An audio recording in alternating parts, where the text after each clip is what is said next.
Hello guys, welcome to my channel chemistry topic. This is Raj Gupta and we are discussing about the chemical equilibrium. तो chemical equilibrium के important application के बारे में discuss करेंगे. पहला application है application law of mass action on physical process. Physical process जो होते हैं उसका उस पे application है.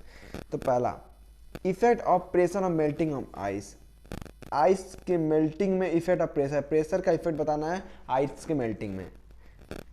देखते एट 0 डिग्री से 0 डिग्री सेल्सियस पे आइस इन इक्विलिब्रियम, आइस होता है इक्विलिब्रियम पे होता है with water and this equilibrium can be express as, इसको एक्सप्रेस कहते हैं ऐसे. आइस होता है वाटर में तो आइस का वॉल्यूम ज्यादा होता है, मोर वॉल्यूम,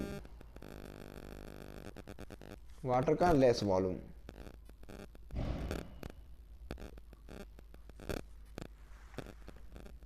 देखते हैं ice occupied more volume, ice जो मोर वॉल्यूम को ऑक्युपाइड करता है then the water at same temperature, तो वाटर का वॉल्यूम कम होता है.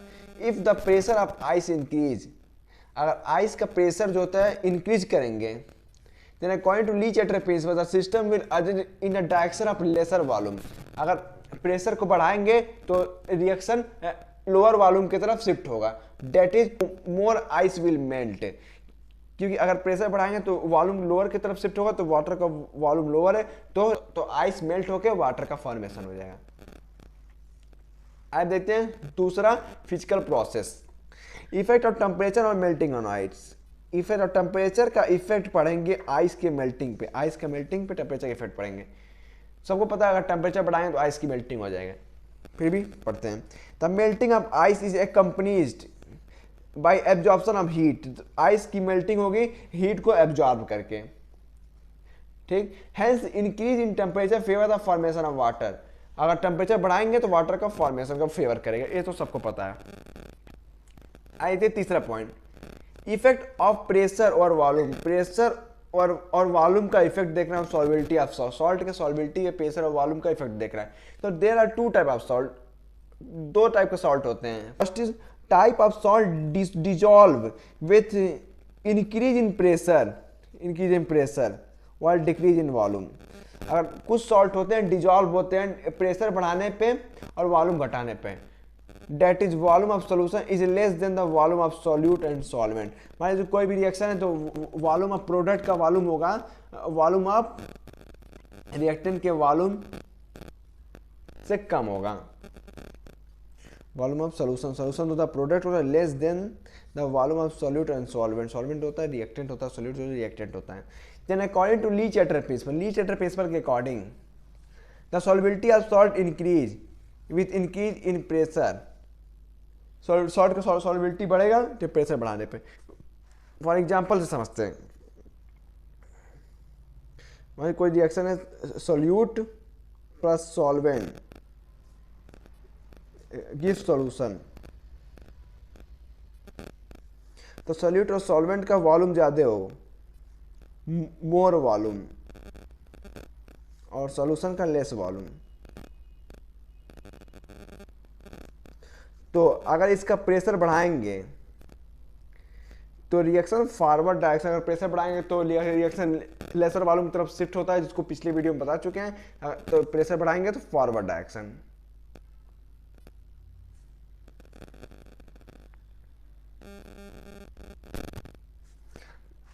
और इसका वाइस वर्सा, मतलब इंक्रीज के प्रेशर घटाएंगे तो रिएक्शन है backward direction.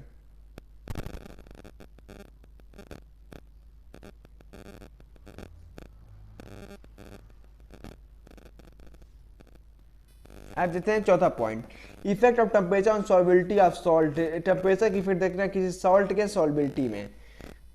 The solution of salt like KCl और NH4Cl is accompanied by the absorption of heat. तो KCl और NH4Cl होते हैं जो कुछ सॉल्ट होते हैं, इसका डिसोसिएशन होता है हीट को एब्जॉर्ब करके. Then according to Le Chatelier principle के according the solubility of this salt will increase with increase in temperature. जैसे KCl और NH4Cl को डिसोसिएट करने में हीट का एब्जॉर्प्शन होगा तो डिसोसिएट अच्छे से होगा. तो ली चैटर प्रिंसिपल के अकॉर्डिंग सॉल्युबिलिटी बढ़ेगी टेम्परेचर बढ़ाने पे. ऑन द अदर हैंड, मतलब वहीं दूसरी तरफ solubility substance like NaOH, NaOH, KOH and CaOH का whole twice, sodium hydroxide, potassium hydroxide, calcium hydroxide decrease with increase in temperature. तो इसकी सॉल्युबिलिटी होती घटती है टेम्परेचर बढ़ाने पे। आइए अब देखते हैं application of law of mass action on chemical equilibrium. Physical equilibrium पहले पढ़े, अब केमिकल इक्विलिब्रियम पढ़ना है। तो केमिकल इक्विलिब्रियम में पहला पढ़ना है सिंथेसिस ऑफ अमोनिया का सिंथेसिस देख रहे हैं हैबर प्रोसेस। तो हैबर प्रोसेस अमोनिया का सिंथेसिस देखना है। तो अमोनिया सिंथेसिस में 1 molecule of nitrogen, 3 molecule hydrogen form 2 molecule of NH3। तो 1 mole N2, 3 mole H2 to form 2 mole NH3 और delta H equal to -92.38 kilo joule. ये exothermic reaction है, इसमें प्रोडक्ट का मोल रिएक्टेंट मोल से घट रहा है। तो पहला पॉइंट देखते हैं,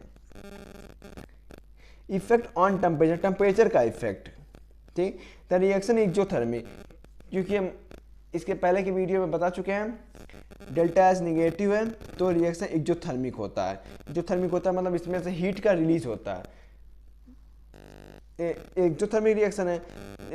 then according to Le Chatelier principle के according if temperature of reaction increase then equilibrium is shift to backward. अगर इसका टेम्परेचर बढ़ाएंगे तो इक्विलिब्रियम बैकवर्ड डायरेक्शन में आएगा, क्योंकि इसमें रिएक्शन उस तरफ से शिफ्ट होता है जहां पे हीट का एब्जॉर्प्शन होता है। तो एक्सोथर्मिक रिएक्शन में हीट का रिलीज होता है प्रोडक्ट में, इसलिए बैकवर्ड डायरेक्शन में आएगा।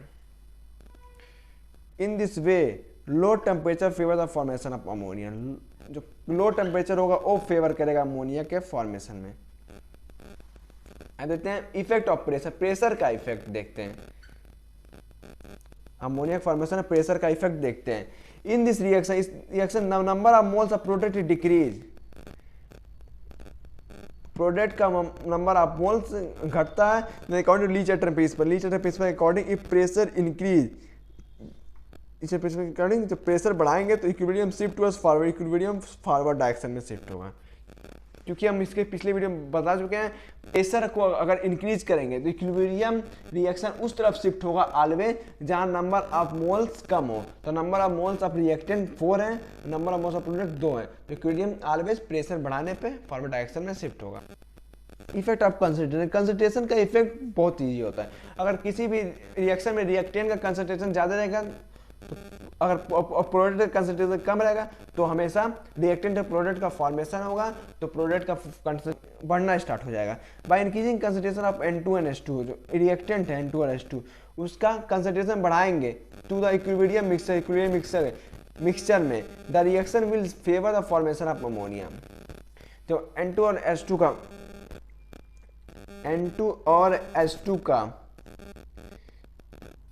कंसंट्रेशन बढ़ाएंगे, इसका कंसंट्रेशन कम रहेगा तो कंसंट्रेशन में N2 और H2 का कंसंट्रेशन घटेगा, इसका कंसंट्रेशन बढ़ेगा तो 2NH3 का फॉर्मेशन होगा।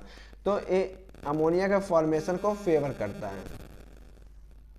Thank you.